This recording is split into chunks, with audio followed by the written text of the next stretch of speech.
नमस्कार मित्रांनो, आज आमचे एक शेतकरी आहेत तिथं अमजद मीरा खान म्हणून. त्यांनी शेतामध्ये त्यांच्या तंबाखूचं त्यांनी लावलेलं आहे. पण ते कशा प्रकारे त्यांनी हे उत्पन्न केले ते थोडीशी तुम्हाला माहिती देतील.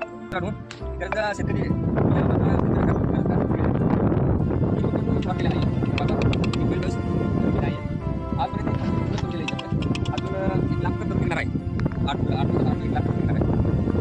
आणि हे तरू ज्यावेळेला तुम्ही लावताय त्या लावल्यास ना किती दिवसांनी लावायसाठी येतं शेतामध्ये? 35 दिवसात येते. 35 दिवसांनी का? याचं मशागत कसं करताय तुम्ही दररोज? सुरुवातीला एक ट्रॉली खत टाकले खाली. हां. 20 किलो पेटी टाकलेली खाली. आणि डेलीचं काय असतं याचं? सकाळी संध्याकाळी पाणी मारायचं आणि रोजचं हे औषध सोडायलाच लागते. आणि ह्याला हे कसं आहे, म्हणजे जास्त पाऊस चालतो की नाही चालत? नाही जादा पाऊस झाला तर बुरशीनाशक चालू होते. जायला चालू होते.